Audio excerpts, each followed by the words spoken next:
Hello everybody, and in this video we're going to be talking about the double wide.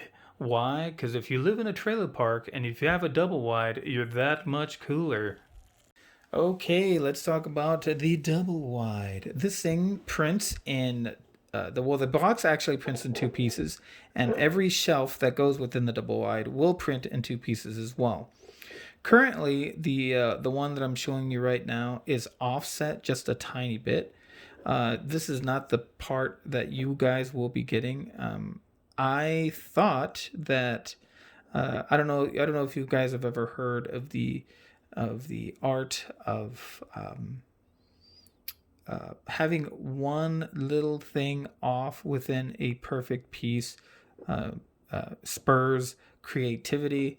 I was trying a artistic thing here, guys, but I will have the seam exactly in the same level with the drawers itself. So it's going to look like that. It is amazing. You should all these pieces will have little tiny holes on the ends. So you put a little piece of filament in there, and then you put a little super glue, and it will glue up just nicely. There you go. That's it. The double wide, or the beta box. That's what I'm going to be calling this one. It's going to be the beta 2D, meaning two drawers. So beta 2 drawers. I do have a beta 1 drawer that I'm also going to be including tonight. I'm gonna upload this video before actually having the files available. I tell you what I'm gonna do is through the magic of editing, I am going to glue all this up and not waste your time by watching videos, and I'm gonna show you what the finished product looks like. Boom! All right. I assembled it, and here it is, the double wide. You can see that I kind of had to move my stuff around a little bit to get this double wide all set up and ready. But anyway, here it is, all nice and printed. I mean, all nice and assembled. As you see, that you can't even see the seam on the box itself. I'm actually really happy with that. I didn't think it was going to be that good, but it came out much better than I thought it was going to come out. Again, there's little pieces of filament in there, and I have a piece here as an example. Here it is right here, and as you can see, there's little pieces of filament on the edges there, and that's what I think I did have to drill out a little bit to get the filament to fit in there real nice and snug, but once you get that done, and you have these little filament, they act as guides, and they might even act as structural support, actually. And so with these, everything comes together real nice and easy and real good. So here we are.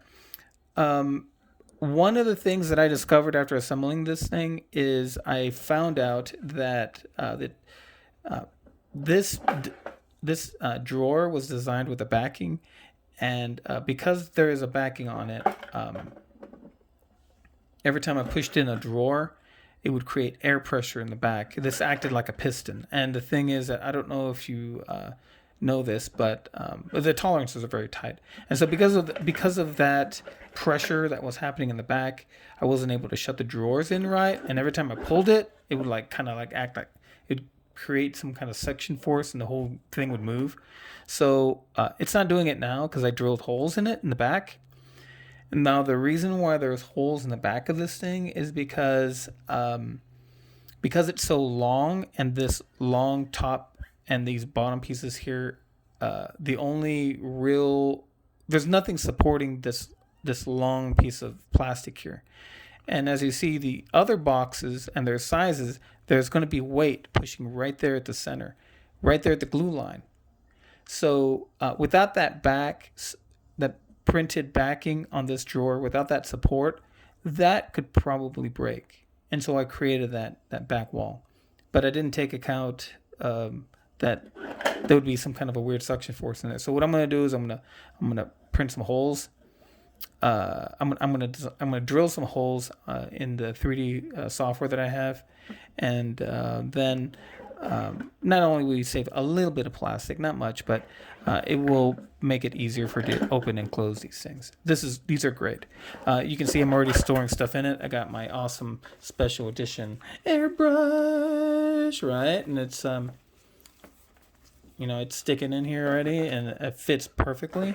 I got big tools that would not fit easily in any of the other drawers, and now it fits perfect. That's about it, guys. This is great product. I am gonna redesign it before posting it. I think I'll have the video up before the files will be up, but please be expecting the files the next couple of days after this video is posted. I hope you like it, and all right, thank you very much, and I'm going to leave awkwardly. Bye.